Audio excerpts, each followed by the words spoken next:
Welcome to the Edges of Lean. I'm Bella Engelbach, and in this podcast we explore the human and creative side of lean thinking, unusual places where lean thinking is practiced.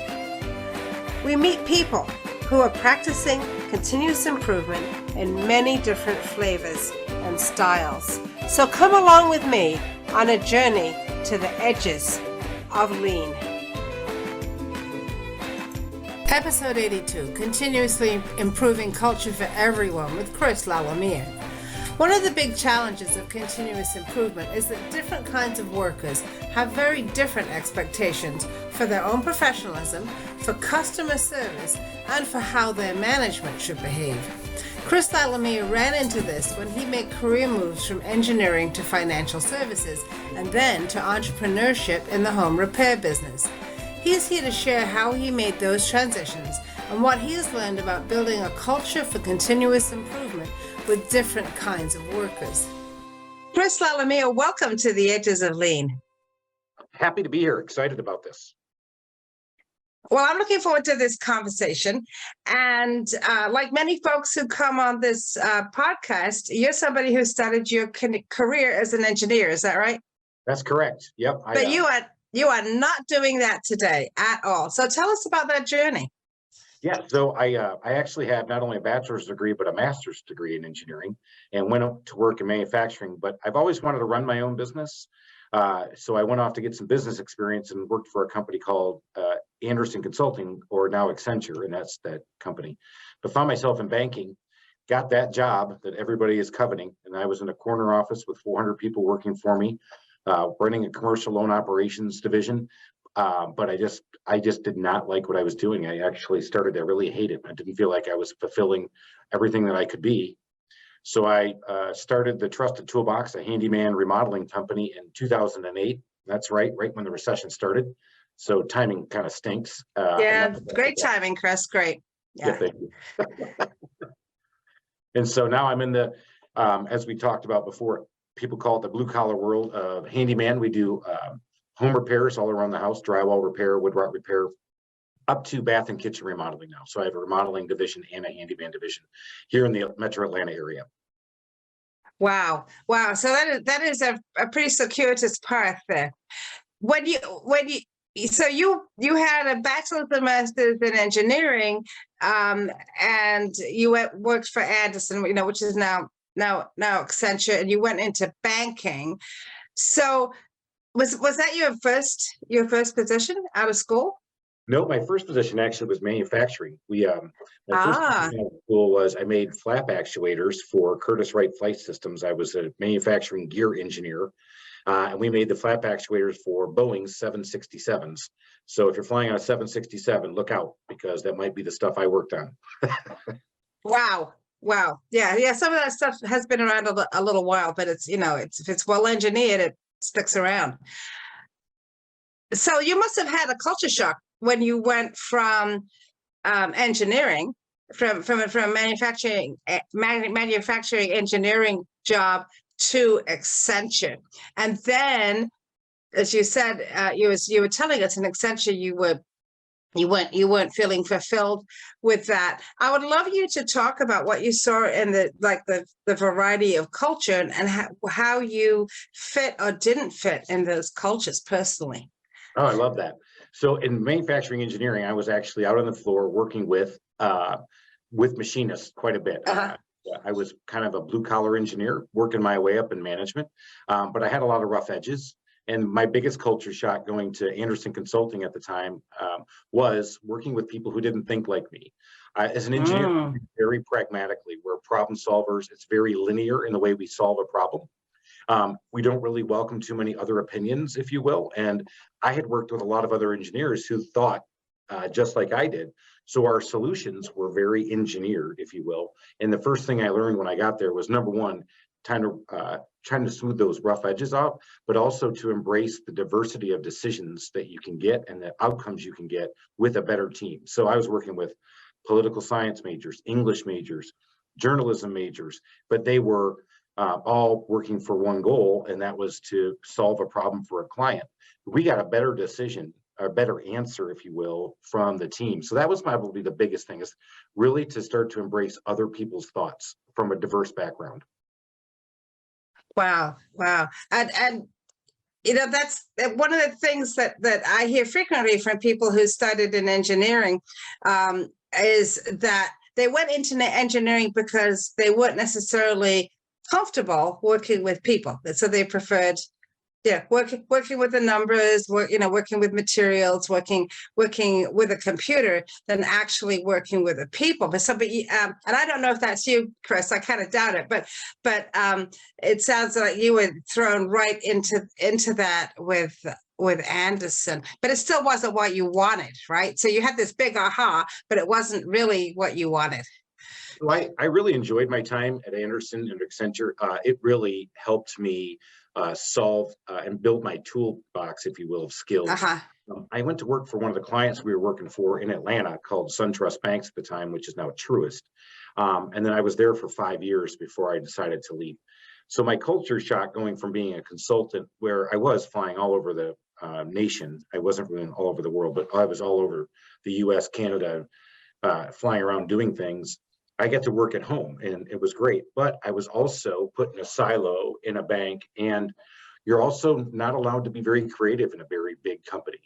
So my next biggest thing was, I was the alien in the room. I was different than other people.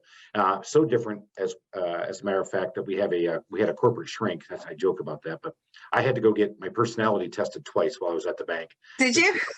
To see how I could best fit with these bankers. I wanted to be creative. I wanted to be optimistic. I wanted to work across different silos. But in large organizations, you need people to stay in your lane, do what they're supposed to do, and stay right there. But what I found is, as I moved up in that organization, like I said, I had that job, 400 people working for me, is that it just got really draining, because all I was doing was getting status, or covering my butt, and trying to justify our existence as an organization.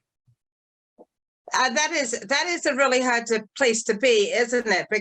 Because you've got some pressure coming from below, you've got pressure coming from above, and you don't necessarily feel like you're getting to do the work that you want to do, right? And that's exactly right. One of the things about corporate America is you have a lot of resources available to you, but for me, as I feel like I've always had an entrepreneurial mindset. I didn't necessarily need those resources. I needed the ability to work outside the box, be creative, be a problem solver, and not be shackled with processes and bureaucracy that I felt like was overburdening. And that's really what started to just drive me down. And I was really not a very nice person to be around. My family had, I was pretty miserable. I was a pretty ornery dude. But I was making a lot of money. And I had a great lifestyle that I had provided for my family, but and I love life. I love to have fun. I love to be fun. I love to solve problems with people, and that's my thing. And I was just finding myself going down and atrophying, if you will, and not growing. Well, good for you for recognizing that and making a change. And I think, a lot of people kind of get stuck with what kind of a golden handcuffs, right? It's hard to leave because you are well paid. Yeah, you get all the pay, all the benefits, all the resources. I did have to work hard because I always do. That's just kind of who I am. So I was putting a lot of hours in, but you're right. It was hard to say I'm going to go. And then looking at that wild world of being an entrepreneur, I actually took a year before I left to plot out my path. This wasn't my first idea, coming up and being a handyman or remodeler. This was down the path.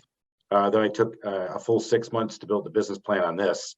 So I did it using my engineering background of being pragmatic and thinking about it.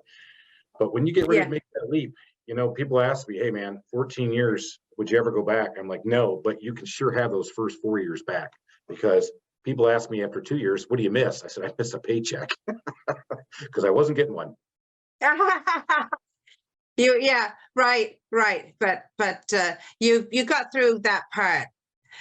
So we've already talked about, you kind of moved from one culture to another. You went from engineering into consulting, and then into into working for the client. And it's for those of us who have done both, it is very different working inside a company as opposed to being a consultant that comes in, helps to solve a problem, and then frankly leaves and doesn't have to deal with the complete implementation of that problem. So that feels really different. You've worked with the mechanics, you've worked with the bankers, and now, Chris, you started this new business now. So who are you working with now?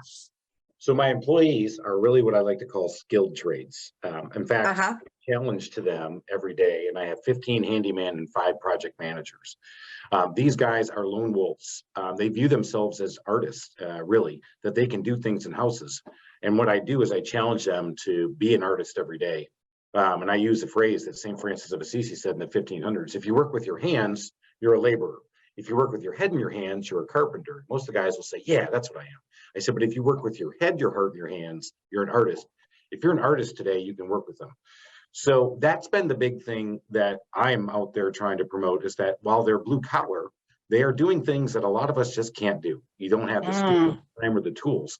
So we're not below you because you're an IT programmer. We're not below you because you're a manufacturing engineer who has a master's degree in engineering. We're equal because we're doing something that you probably can't do yourself. And hanging a door, or replacing a window, or changing out drywall and getting it smooth. So these guys really are artists, and that's what the challenge that I try to give to them every day. And it's been coming through in the way we get reviewed and how we're looked at here very favorably in Atlanta. Chris, when you bring somebody into your organization, they're probably not used to being treated and respected in that way. Is that true? Absolutely. These guys are very much like your artists. This would be if you're going to go out to a bar this weekend and listen to a guy play the guitar. That's a gig economy worker. Well, these guys are really used to being gig economy workers. Many of them have never worked for anybody before. They were on their own. This is the first time they're actually a W-2 employee. So you have to be very careful, because they really are like lone wolves. They're used to going out and foraging for themselves, providing for themselves and their families. So we invite them into our wolf pack. And so if you know this about wolves, is that I got to give these guys enough freedom to be problem solvers and go out there and take care of customers. But if I give them too much bureaucracy, too much ownership or process, or try to put them in a silo, then they become domesticated dogs, and they're not solving any problems, and they're not fulfilled. And this might sound like a story I just got done telling you, and that's how I felt. And so I try to make that very clear with these guys. I do a lot of training with them. We come in every other Wednesday, but right now I'm doing this podcast with you in the middle of the day on Friday. And right now I have 20 people out there running around doing things for the Trusted Toolbox. And I'm not there with them telling them what to do or how to do it. But your voice is probably in their head, Chris. I think so. And it's very careful how we've been able to craft that message to, again, let them know that you are a lone wolf, but you're part of our wolf pack. You do things our way, and you will actually be able to provide for your family better, have a better day in terms of the transaction with the customer, and you get to go out there and show off your artistry.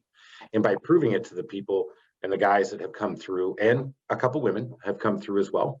Some of the longest tenured employees are guys who were on their own, had never worked for another person, and said, right now, I don't want to go anywhere else. I love what I'm doing because I'm able to do what I need to do, and you guys are taking care of all this stuff I don't want to do.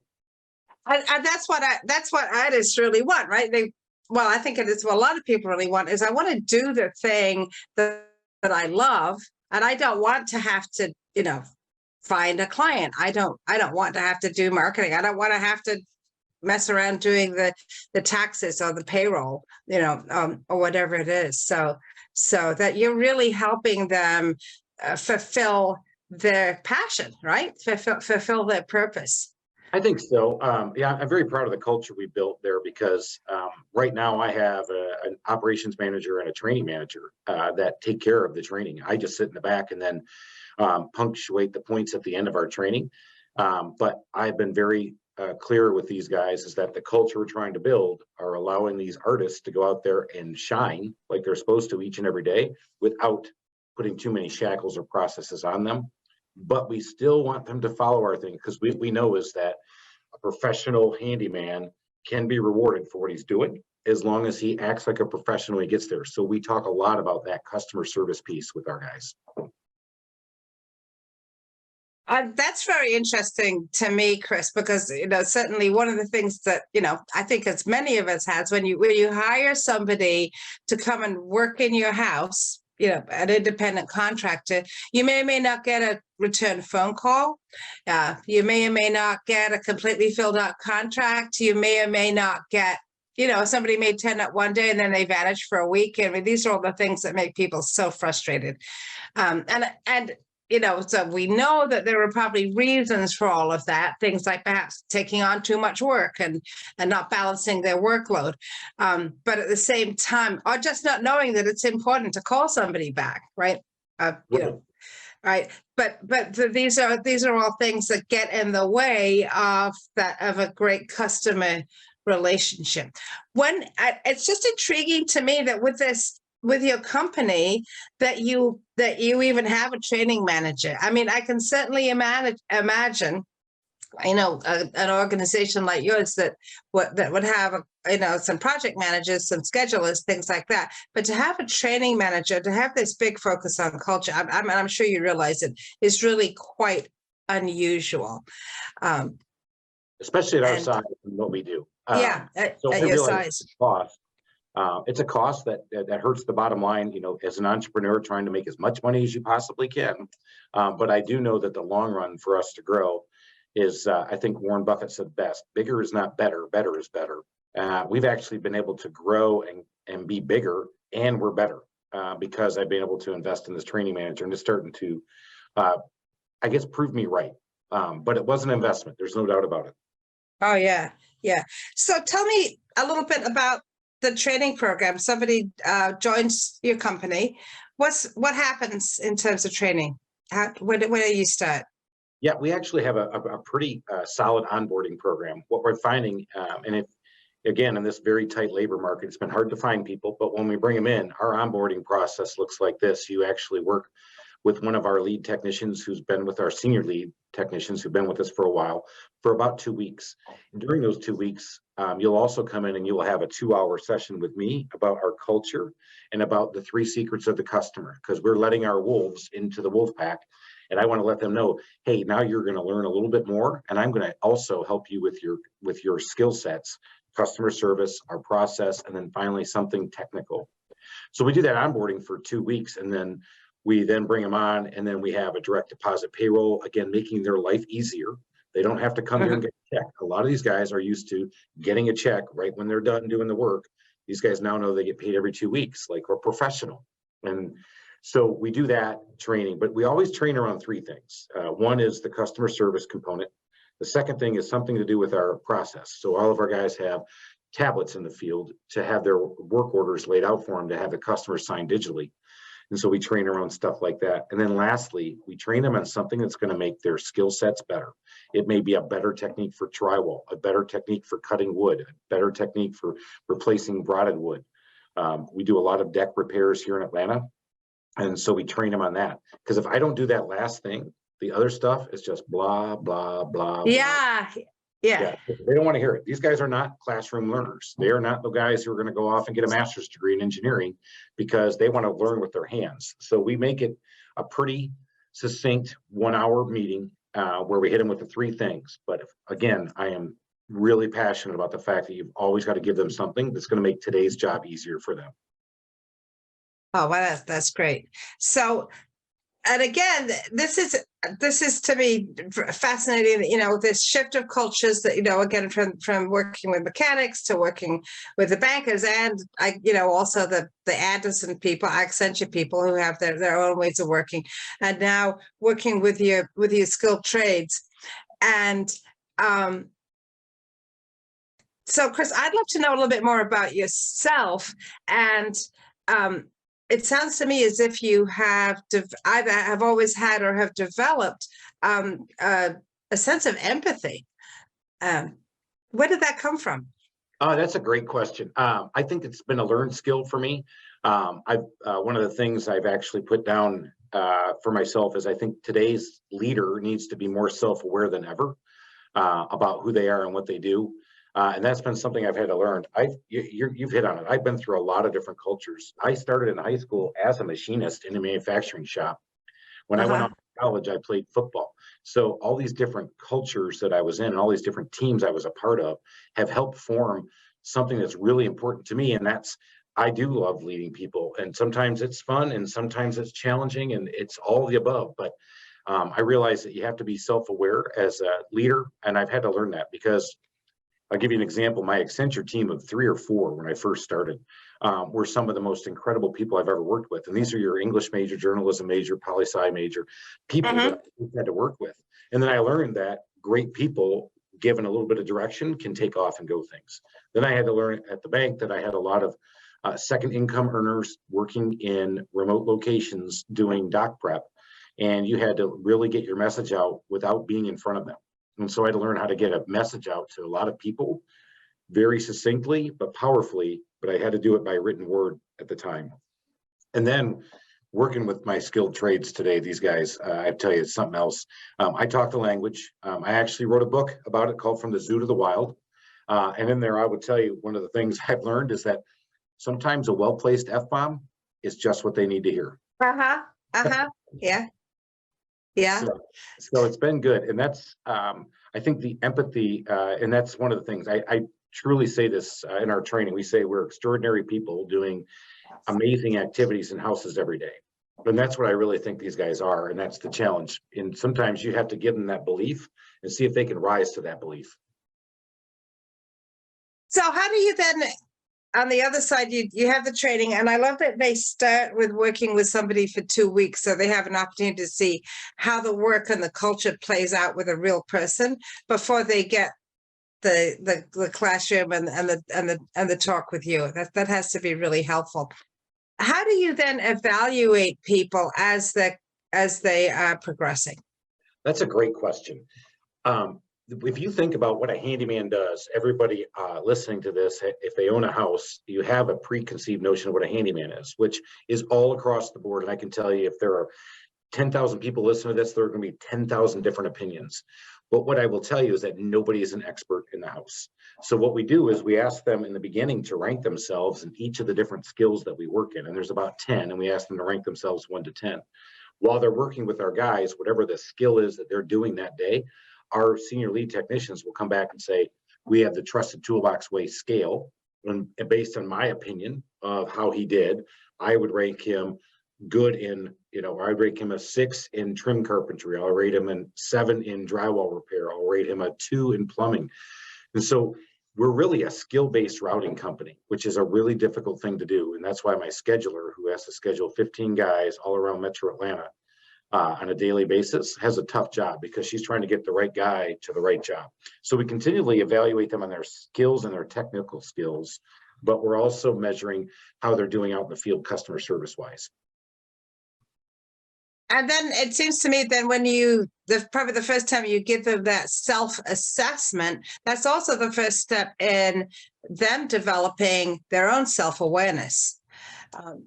Because I would tell you, we've got it. You can imagine this. If I went, all right, Bella, I'm going to ask you to rank yourself in communication. I'm a 10. Okay. Well, how are your technical skills? I'm a 10. Okay. How are your telephone skills? I'm a 10. So I've had the guys that come in and give themselves 10s on everything.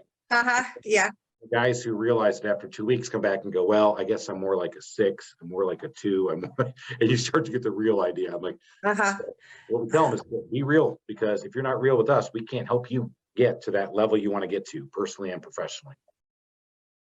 Right. But it's really cool though, because what you're doing is somebody comes in and they rate themselves all 10s, which, everybody has something that they can improve. Right. So that's probably not right. But then they have that opportunity then to do it again, to reassess. And you're teaching them, it seems to me you're teaching them the skills that you have gained along the way. And I'm sure you're doing this intentionally, but all these things that you've gained along the way, you're giving them. You say you don't like process, but it sounds like you have some really good process that allows people to move into the culture and, to be somebody who's self-aware, somebody who is excited about improving their skills. Somebody who understands the value of customer service and is able to improve their customer service skills. Is that? Yeah, I think you hit on it. So you did say one thing. I actually do love process. I just don't want to over process. So a lot of things, I do have an operations manual. I do have a lot of things out there because, again, to get bigger, I learned that I had to. If you take all the experiences I've had, when I had 400 people all around the southeast of the U.S., I couldn't see each and every one of these 400 people. Right. I had to get this message out. Number one, of our culture, which is still a really hard thing to do, but also make sure that everybody was starting to do things consistently so we could get a consistent experience for customers. And I realized that with our teams, as I grew from 1 to 2, then I got my first person in the office 8 months after I'd started. That's 3. Now I'm up at 32 total employees. I've got to do a lot better job of being more consistent in my communication, and the process helps them because it helps them flourish. But if I over process, then it gets to be a killer. Right. Yeah. And yeah, that there is that sweet spot, right? So what I was kind of chuckling to myself back in the beginning when you were talking about how you felt like you were weighed down by process at the bank. You know, as a lean professional continuous improvement person, I'm all about process, but it's about process with a purpose, right? Process that has been put into place because we had to fix a problem one time, and then now that's the process we follow. When we never improve it, that's always painful and onerous. But right. You're really talking about process that has a purpose. You know why you're doing it. And I'm sure that you're improving it as you go along. And the other thing that you said that I just want to call out for my listeners who are in lean and continuous improvement is you're talking about what we call leader standard work. So leader standard work is the things that the leader is doing, the processes that the leader is following in order to build and maintain the culture that allows people to become even better problem solvers. And leader standard work has its benefits if you write it down, and if you follow it, you assess yourself on it, and then if you improve it, because over time, what you thought was the right thing to do, you learn over time it's not the right thing to do. So, Chris, you're just like, one of my favorite kind of guests is someone on the edges of lean who is not a lean practitioner, but you're doing the stuff that we talk about, and you've come into it in another way. And to me, that's just it's very it's fascinating to hear how you arrived at it. Yeah, I love that. Thank you. So, excuse me. So, can we go back and talk about customer service a little bit more? And you've already talked about how when you teach customer service, you always do it sort of with the added benefit as if you sit through this conversation about customer service or this training on customer service, you're going to get to learn a new way to hang drywall.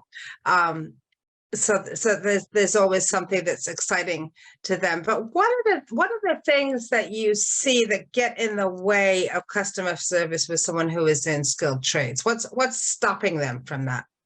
Oh, this is a great question. I love you. I love that you brought this up. Yes, we can talk about customer service. We'll probably do it all day. I'll do it right after this. But the thing that gets in the way of the skilled trades is something that happens with a lot of engineers and introverts.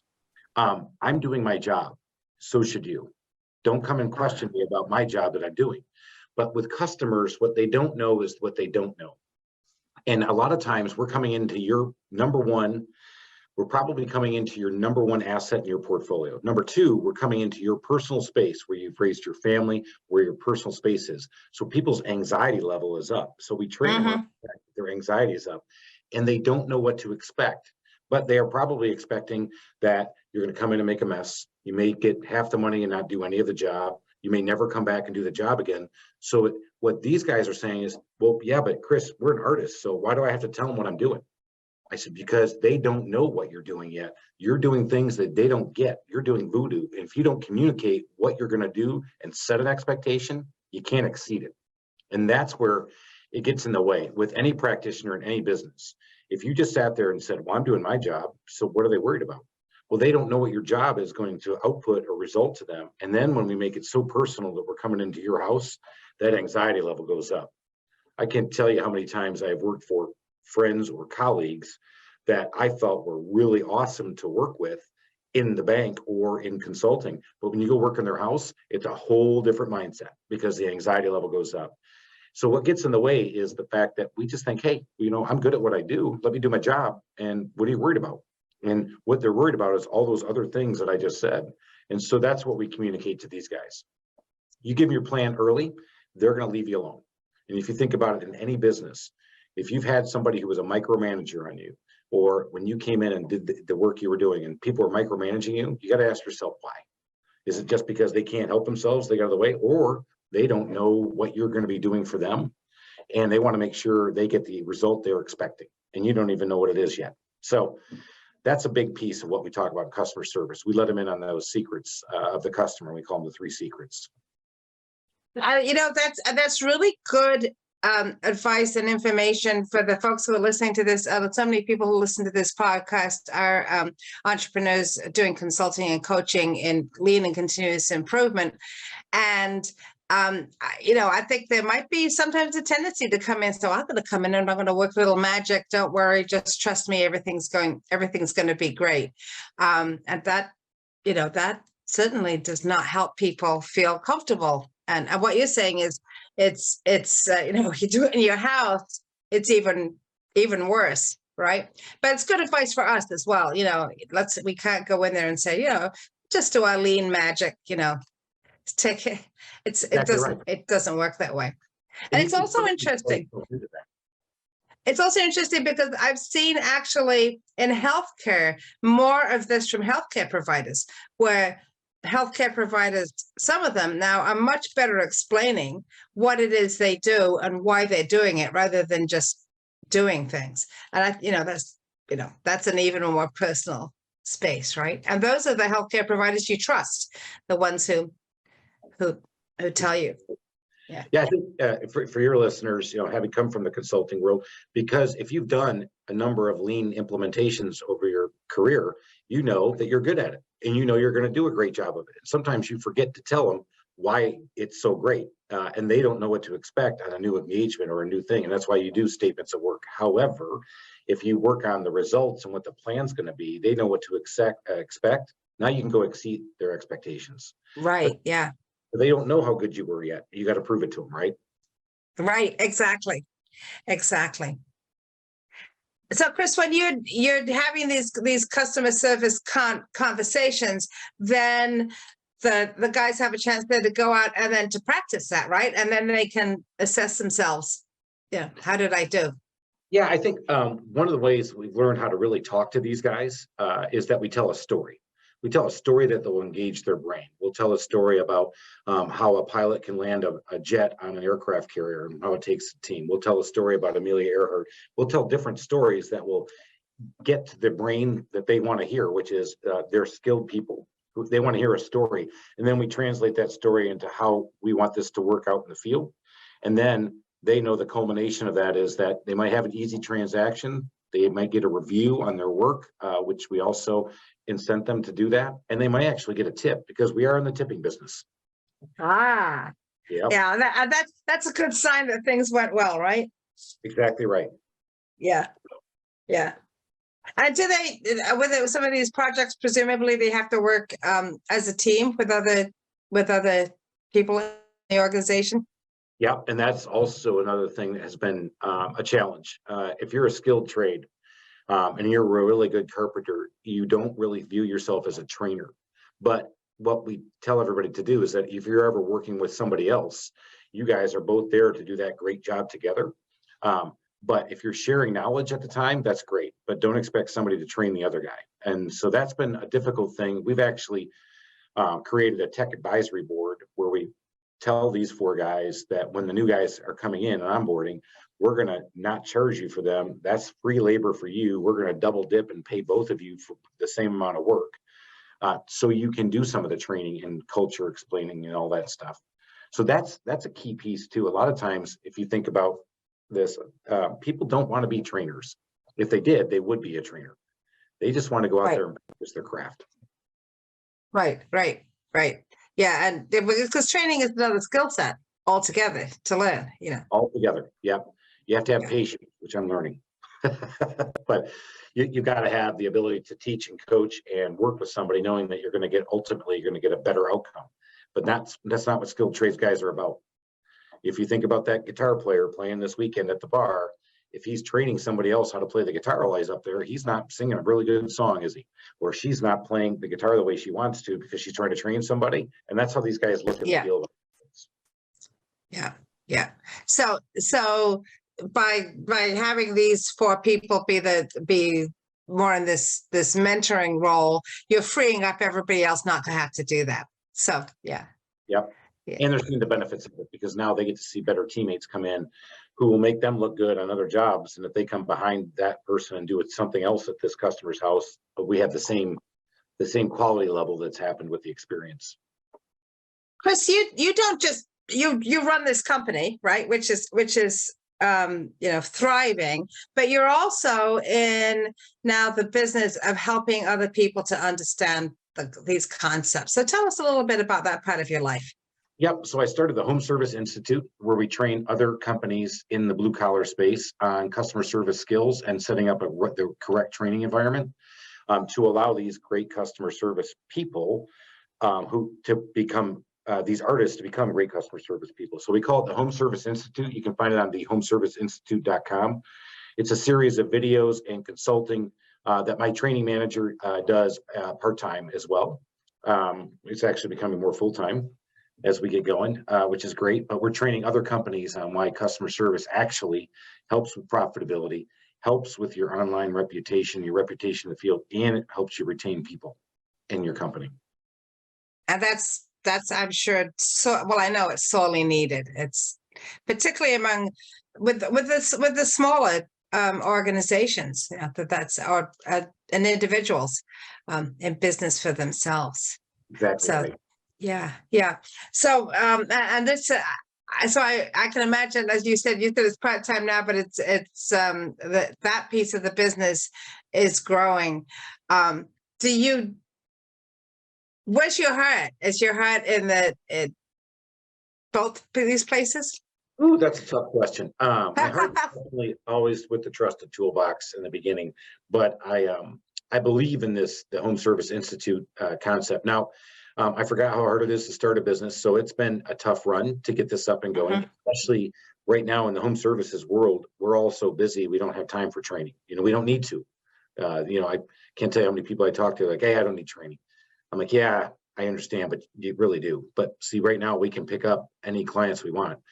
I think as the economy cools again, people will start to see the value of it, because I've seen the value of it. I've been able to get bigger and better because of this training. So I believe in it. So yeah, I guess I'm kind of torn. I guess probably 70 here. Well, we'll check back in a year or so and see where you are. But it is really something that is I can just imagine how valuable it is. Yeah. So Chris, people can find you at homeserviceinstitute.com and also at the Trusted Toolbox. And you're on LinkedIn as well, I believe. Absolutely. I'm on LinkedIn, Instagram. I'm even TikToking right now with my handle called the Customer Service Freak. Because I believe in customer service so much. And I've also have a podcast called the Small Business Safari, where I'm helping other entrepreneurs either get into this or try to scale a business. That's great. That's great. So, Chris, you've had this path, Chris Lalomia, you've had this path that is taking you to all sorts of interesting places. What's your one piece of advice for a young person starting out? I love this. I think the one piece of advice I would tell any young person starting out is seek out somebody old. Find somebody who really wants to help you, and I think you'll find them. Don't use the word mentor, but be interesting, be unique, and find somebody, because what I found is that when you talk to some of us old people, we actually like to talk to you, and we like to see young, energetic people, and we want to believe in the youth. And when I was a young guy, I should have reached out to a lot more of the older guys. What young people today don't know is that we were all told the same thing as young people when we were young, is that we were lazier than their parents, and we didn't understand, and we wanted something for nothing. We wanted to go fast, and my parents heard the same thing from their parents, and so it's all there. It's just a never-ending cycle. So go out there and talk to people, because I think you'll find you get a lot of great information. That's terrific advice. Hey, Chris Lalomia, thank you so much for traveling with me to the edges of lean. All right, thanks again. I enjoyed this. This is Bella Engelbach, and I'd like to thank Chris Lalomia for being my guest on The Edges of Lean. What did you learn from this conversation? What ideas did it spark? We would love to hear from you. Find Chris at thetrustedtoolbox.com or on LinkedIn. Find me on LinkedIn or at leanforhumans.com, or comment wherever you watch or listen. Subscribe and tell a friend about The Edges of Lean. Please join me in exploring more of the edges of lean. There's a lot to learn. And check out my friends in the Lean Communicators community at leancommunicators.com. You'll find more podcasts and videos with lots of great new content every week. The Edges of Lean is written and produced by Bella Engelbach with support from Podcast Inc. This is a Lean for Humans production.